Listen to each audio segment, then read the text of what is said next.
Boa tarde, amigo internauta. Portal Sustentabilidade, novamente aqui nos estúdios da Flix. E hoje um tema palpitante, em véspera de Copa do Mundo. Vamos falar um pouquinho sobre gestão pública. Mas no aspecto técnico da gestão pública, nosso objetivo não é aqui discutir as questões ideológicas e políticas, já que o nosso programa justamente tem o objetivo de prestar um serviço de informação. E para falarmos sobre gestão pública, temos aqui um homem que com 40 anos de experiência em serviço público. Trabalhou nas prefeituras de Santo André, de São Paulo, foi superintendente da Infraero, que é o Edgar Brandão. Edgar, muito obrigado por ter vindo até os nossos estúdios. Roberto, eu agradeço o convite e a satisfação de estar aqui na Flix TV. Para mim, estou à disposição. Realmente é um tema apaixonante, até por trabalhar 40 anos de serviço público. Não é qualquer Eu acho que não é para... e gostar disso, que eu acho que é importante disso, não é só trabalhar, né? É verdade. Então, estou às ordens. Edgar, bom, você passou por 40 anos de gestão por todas as prefeituras, ou melhor, por todos os partidos políticos. Então, o que deixa bem claro que a tua posição, que é a política, né? Quer dizer, você já esteve trabalhando em prefeituras que eram geridas pelo PT, pelo PSDB, por quais... PMDB, PTB, para tudo que você... Todos os partidos que existem. Quais os que não, viu? Então, só falta aqueles que não foram criados ainda, mas quem sabe no futuro você ainda prestará alguma consultoria. Não tenha dúvida. Quando eu me dirigia para cá, me chamou a atenção uma linha de raciocínio interessante, para colocar já com uma provocação inicial. Eu tenho alguns amigos que começaram, mas você vai falar sobre gestão pública, você vai falar mal do partido A, B ou C, ou vai falar mal disso ou daquilo. E eu parei para pensar que as pessoas têm uma facilidade de confundir a ideologia com o aspecto da técnica de gestão. É quase uma doença degenerativa brasileira isto. Isto sempre foi assim, está mais acentuado. Como é que você enxerga isto? Evidentemente que é uma coisa que já vem de muitos anos. Não era, quando eu iniciei carreira, eu entrei como estagiário na prefeitura, Roberto. Não é uma Qual coisa prefeitura? Em Santo André. Santo André. Entrei logo depois fiz concurso para engenheiro, quer dizer, e a prefeitura de Santo André era muito organizada. É lógico, ao longo dos anos houve um crescimento muito grande da população do entorno da Grande São Paulo e de outras grandes regiões metropolitanas. Algumas prefeituras ficam mais esvaziadas, são menores. Sim. E uma ausência de técnico voltado exatamente para a administração pública, a grande falta que tem no país. Agora, eu sempre usava uma frase que eu aprendi ao longo dos anos, inclusive com gente muito mais experiente. O político inteligente é aquele que usa o técnico e não impõe para o técnico. Sim. Quer dizer, você tem que tirar proveito da qualidade técnica. Sim. Eu, graças a Deus, você falou no início do programa, eu trabalhei com todos os partidos que você possa imaginar. E muita gente até comentava assim, Brandão, como é que você nem fez campanha, como é que você é diretor, como é que é superintendente, como é que você é secretário? Porque você é técnico. Olha, eu acho o seguinte, a pessoa tem uma análise de um currículo, né? Eu acho que é a minha formação. E outra coisa, é um negócio muito difícil e Deus me ajudou muito nisso. Eu posso falar isso de boca cheia. 40 anos de serviço público, em cargos influentes, eu nunca tive um questionamento de CPI, Ministério Público. Então, é um negócio complicado, porque eu assinei muita coisa Sim. que poderia ter me complicado também, Sim. porque você, na administração, você tem que dar uma solução. A cidade não pode parar, o órgão não pode. A Infraero, aquele período do caos... Você estava no acidente da TAM, Eu entrei um pouquinho antes daquele da Gol, que não tinha nada com a Infraero, e na época do acidente da Gol, eu era superintendente regional. Então eu passei por momentos bastante complexos, né, que também me ensinam muito na vida, né? Sim. Mas eu acho que você tendo uma defesa técnica, eu acho que é importante. Tanto que teve 3 inquéritos nesse acidente da TAM em Congonhas, e eu nunca fui chamado nem para perguntarem meu nome. Significa Sim. que não tinha um envolvimento, não foi algum indício de nada, técnica da minha parte e também dos técnicos que trabalhavam comigo, porque era uma da entidade. Sim. Então eu acho o seguinte, o político inteligente mesmo é aquele que consegue montar um corpo técnico e desse corpo técnico ele tira vantagem. Tem uma história interessante, até publicada há alguns 2 anos na internet. O prefeito de Atibaia, ele entrou e... De qual Atibaia. Era do PV, é a 3ª gestão para trás. Depois ele foi reeleito. E a primeira entrevista que ele foi dada, a imprensa toda em cima, querendo saber quem era o secretariado dele. Ele falou, não, eu não vou falar nome, mas eu vou falar para vocês. Meu secretário da saúde é um médico, meu secretário de obras é um engenheiro, meu secretário de planejamento é um arquiteto, E daí, por aí afora, o meu secretário de Educação é um professor. Então é o seguinte, eu acho que você... Curiosamente, desculpe interromper, eu não fiz a pergunta antes, mas eu sei que é o Beto Ticoli, porque... Isso, foi fantástico. Você, eu conheço, e ele é hoje responsável pela área, pelo Departamento de Sustentabilidade de Meio Ambiente da Câmara Legislativa do Estado de São Paulo. Exatamente. É um cara, é um exemplo que eu dou, tem outros também, mas ele, na realidade, mostrou até numa época, e que muita gente não leva isso em consideração, que ele, quando foi instado a dar uma resposta, ele respondeu tecnicamente, não importa o nome. Eu, por exemplo, eu sempre questiono quando um secretário de obras não é engenheiro. Eu questiono mesmo, não na minha cidade, em qualquer cidade. E outra coisa, se for um recém-formado, ele é um colega teu. Você pode até achar que ele não tem experiência, mas ele tem a formação e você tem que respeitá-lo por isso. Mas, Edgar, a população sempre associa o aspecto digamos, do viés político com gestão. A população faz esta confusão. Você acha que esta confusão é uma característica brasileira? Porque quando um profissional é confundido com um político, digamos assim, me parece que isso é um modelo de gestão brasileiro, ou um problema tipicamente brasileiro. Você é um homem com muita experiência, inclusive ao redor do mundo. Como é que você enxerga isso? No mundo todo, isso é muito raro. Inclusive em algumas cidades de países como Estados Unidos, inclusive na própria Europa, existe uma formação para a pessoa ser um administrador público, que é o que falta no país. Você não tem um administrador público. É lógico que eu até falo o seguinte, a regra do jogo hoje é essa, nós convivemos com ela. Eu faço parte disso, né? Eu posso ter uma decisão em quem escolher como eleitor. Né? Na qualidade de eleitor. Na qualidade de eleitor. Agora, a maioria dos candidatos, eles não têm a formação mesmo. Então você primeiro vai escolher um chefe para tomar conta de um corpo técnico. Se esse gestor é que faltaria para ele uma ideia de que ele deveria utilizar, e dentro de prefeituras de alto nível, São Paulo, Santo André, São Caetano, você tem técnicos com muita qualidade. Porque eu até digo o seguinte, o funcionário público, hoje servidor, é um sacerdócio.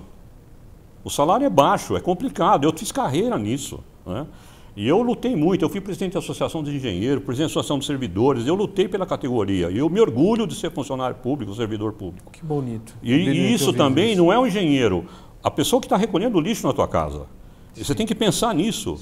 A complexidade é muito grande. Então eu penso o seguinte, o que está faltando ainda é realmente essa organização. As leis são os vereadores normalmente, ou deputados que escolhem. Se a lei permite, o prefeito não está errado em nomear. Eticamente não é correto. Por isso que eu falo que a ética institucional ela é a mais importante hoje no país. A pessoa tem que ter uma ética institucional. Não existe um padrão ético? Não existe. Não existe. Esse é o grande problema no país hoje. Não existe a ética.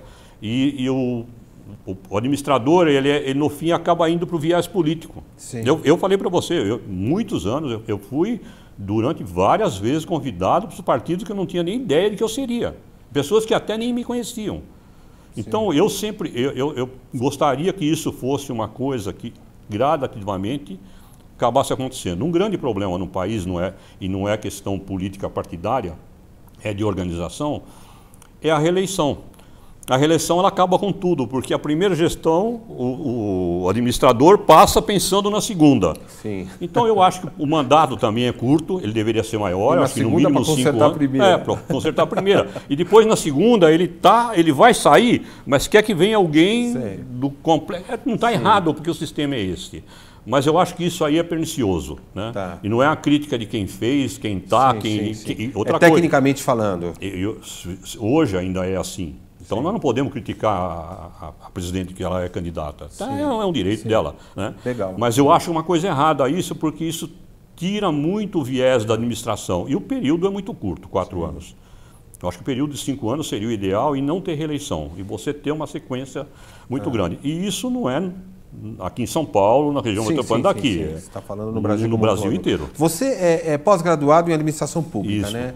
Como é que você classificaria os pilares fundamentais para uma administração pública? Se eu tivesse que fazer uma avaliação de uma administração pública, Cite 2 ou 3, 4 pilares que sejam considerados fundamentais no campo técnico. Hoje, muita gente, quando vai falar, inclusive, ou criticando ou elogiando um governo, você pega os pilares principais de uma administração, ela é a educação, que é fundamental. Acho que a educação para nós é o principal, a segurança, e depois você vai muito na área da saúde, que também é um problema complicadíssimo, e a questão da infraestrutura da cidade, que hoje se fala muito em mobilidade urbana, né, que é um conjunto todo, as obras de transporte se misturaram como um todo. Hoje o empresário do transporte, ele precisa da parte de engenharia, de obra, de vias, é uma complexidade muito grande. Então, acho que esses são os principais. Agora, eu penso o seguinte, existem outras secretarias importantes, você não pode pensar que uma área de cultura não seja importante. Eu acho que é... Desculpe me interromper, mas quando você fala, por exemplo, educação, né, natural, talvez seja o mais importante. Mas, assim, existem ferramentas e mecanismos que, tecnicamente falando, que nos permita avaliar quanto que eu tenho que crescer, porque a educação no Brasil, por exemplo, ela está largada faz tempo. Faz tempo, né? E eu não consigo entender por que não há uma meta claramente definida dentro de um princípio técnico que diga, olha, em 2020 eu tenho que ter X, Y, Z disto, daquilo tal. Como é que você enxerga essas ferramentas e quais são que existem disponíveis, por exemplo, no caso da educação? Então, hoje no país se fala educação de cima para baixo.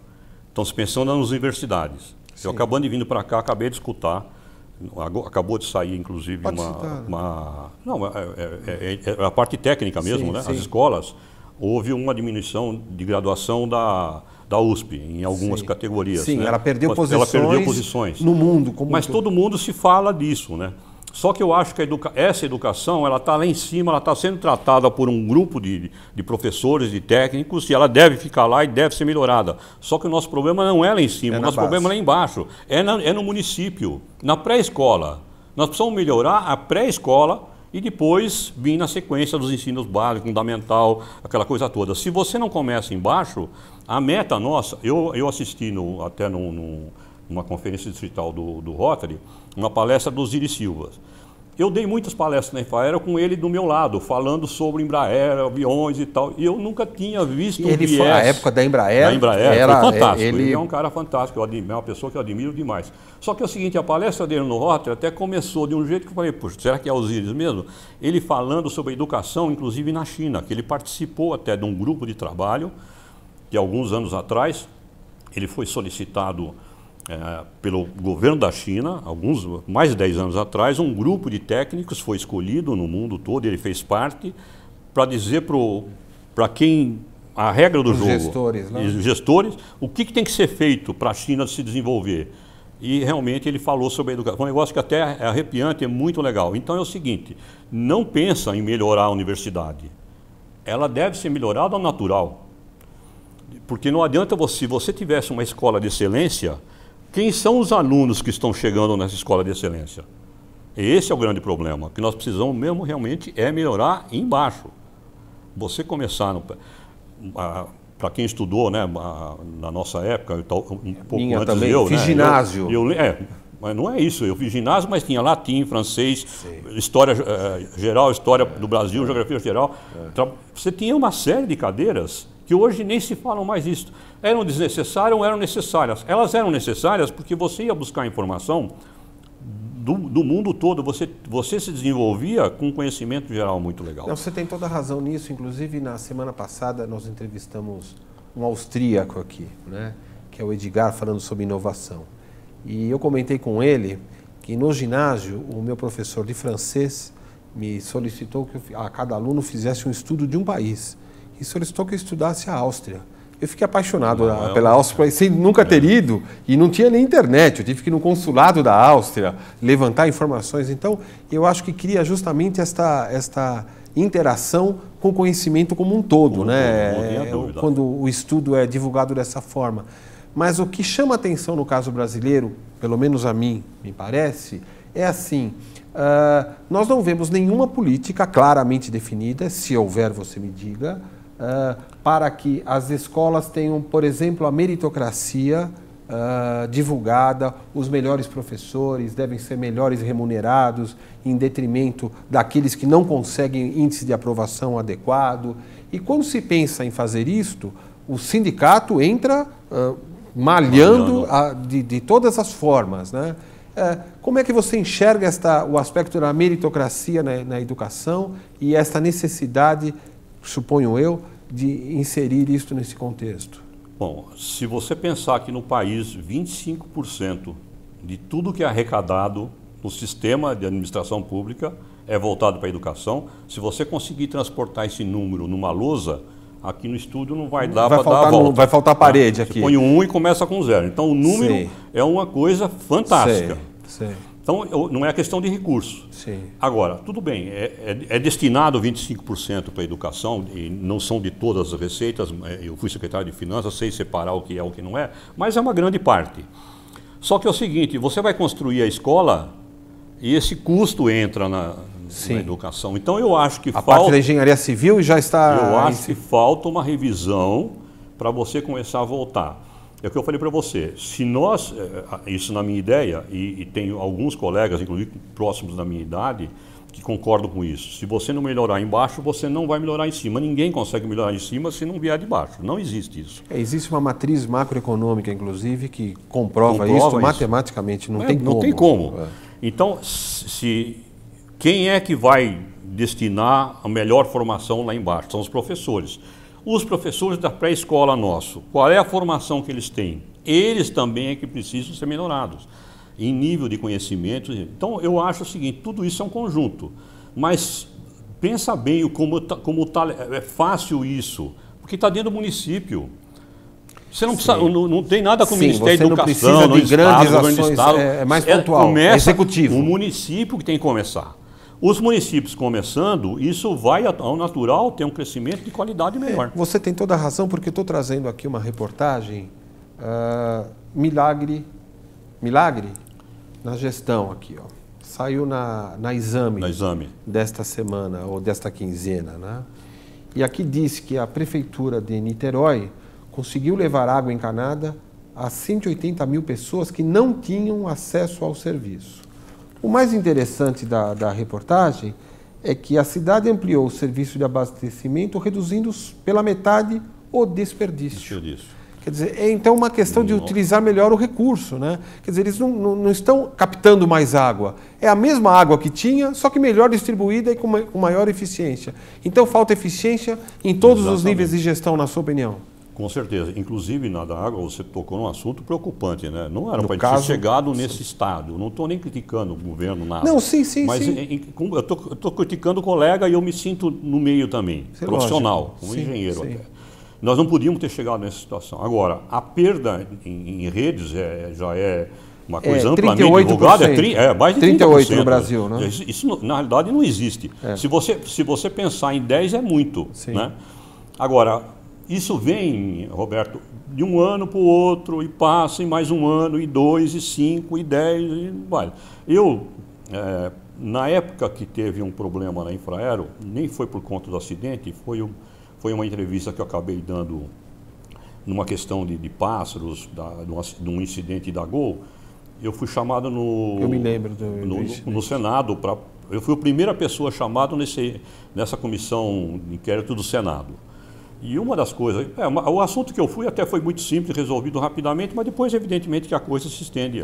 E uma das coisas que eu falei no Senado, que não é uma crítica, mas uma constatação, o nosso país, cada administrador entra com uma bússola diferente, não é a mesma bússola. A bússola de um norte é para cá, aí o outro entra para... Eu não estou falando prefeitura, não estou falando contexto.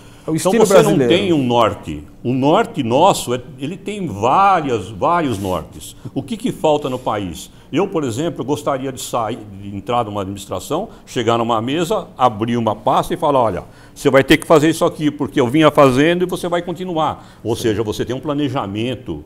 Isso falta muito no país. E esse é um grande problema nosso. E não é crítica de governo, porque eu falei, inclusive, no Senado, é crítica neste no passado, no anterior, no futuro e no outro. Já estou pondo os 3 ou 4 para frente. Se você não pensar que o planejamento é tudo, nós estamos perdidos. Eu acho que, então, esses problemas que aparecem com a água é uma coisa que você tem que planejar, que você vai resolver.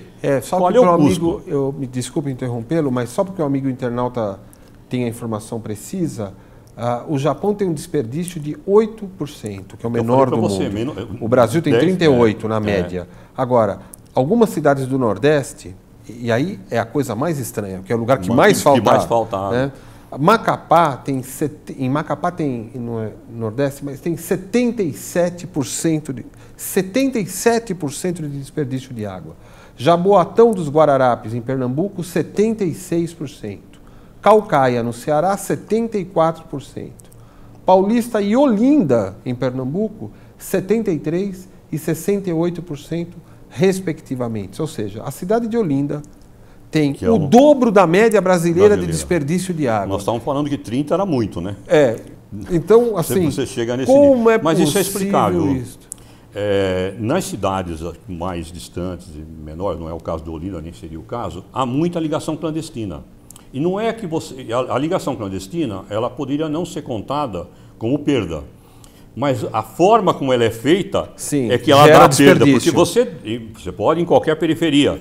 Você vê cano de água e fio também, né, de elétrica. Sim. Você vê fiação para todo lado de água. Mas você vê que lá, o dia inteiro fica aquilo lá, não é pingando, aquilo fica jorrando. Então isso também é um grande problema que a gente não chega a combater. Mas eu acho que cada cidade tem que ir atrás do seu problema, ela tem que resolver. E o presidente da República, na época, inclusive do governo Lula, ele deu uma expressão no simpósio aqui que teve do Sinduscom.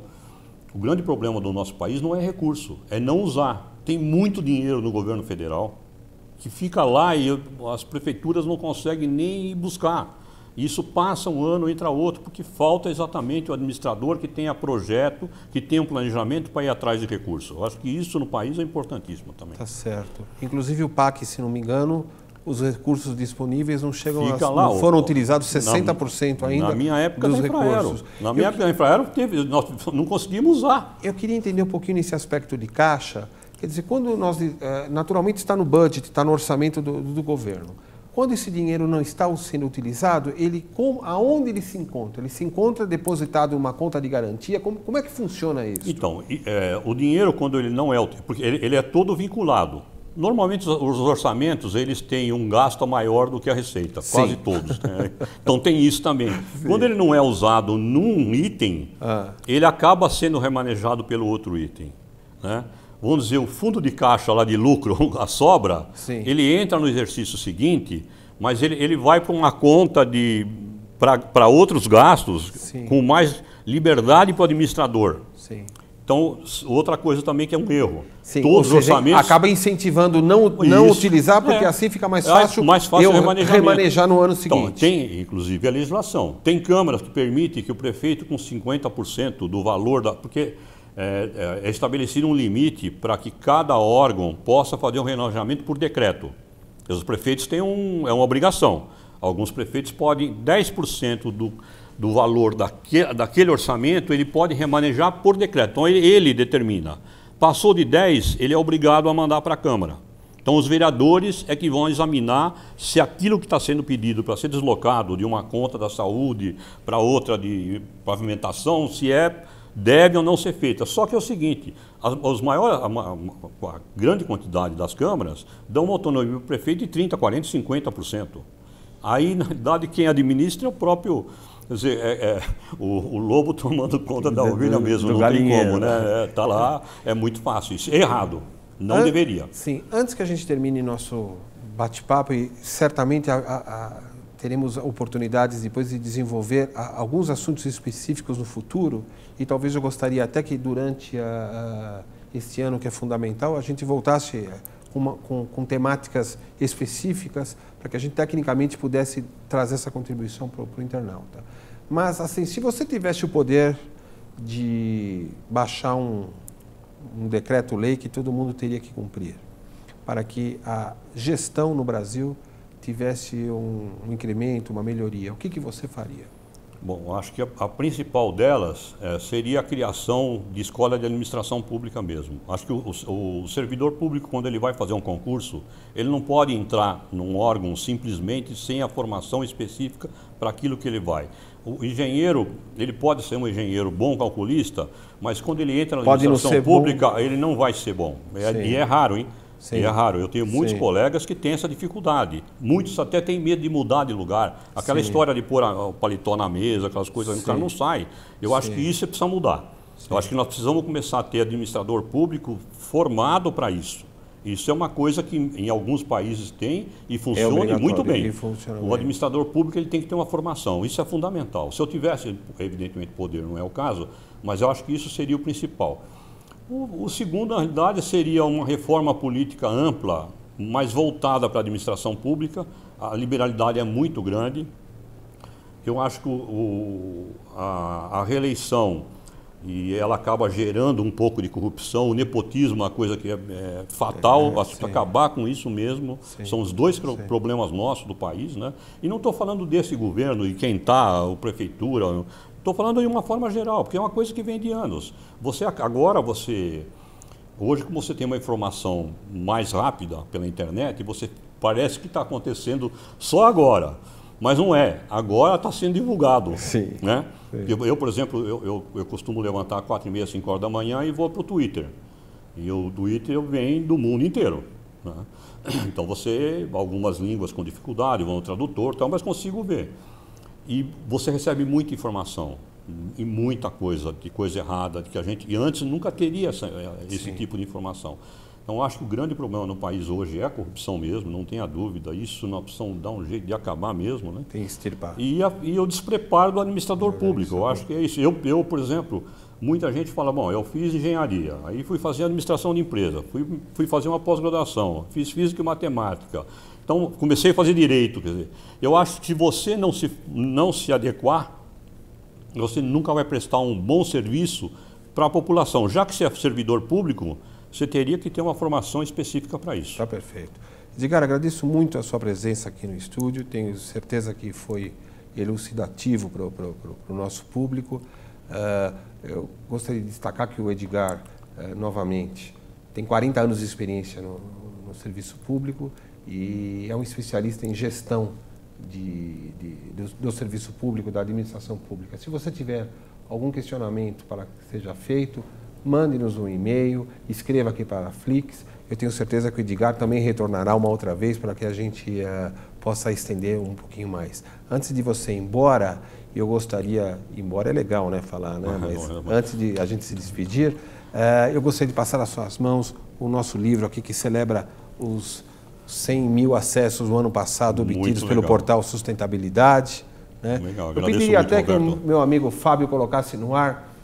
O nosso livro, o Portal Sustentabilidade, está à venda em e-book na Livraria Saraiva. Né? E se você quiser saber um pouquinho mais de sustentabilidade e responsabilidade social corporativa, entra no e-book da Saraiva, procura lá o nosso livro e você poderá adquirir e participar um pouquinho mais ativamente do nosso programa. Edgar, muito obrigado por ter vindo e eu conto com você em breve aqui novamente. Roberto, agradeço muito a atenção, eu realmente estou à disposição, agradecimento à Flix TV e a você. Se tiver algum questionamento de algum internauta, você pode repassar, porque não existe pergunta sem resposta. Vai ter meu, tá? Né? Vai ter meu, já vou te mandar uma meia dúzia de e-mail. Tá? Eu sempre falo, inclusive, em várias palestras, não existe pergunta sem resposta, até não eu posso falar. Tá certo, tá ok. Muito obrigado. Obrigado a você. Pessoal, muito obrigado então por acompanhar o nosso programa e a semana que vem um outro tema palpitante para que você curta o Portal Sustentabilidade aqui na Flix TV. Um grande abraço e até lá.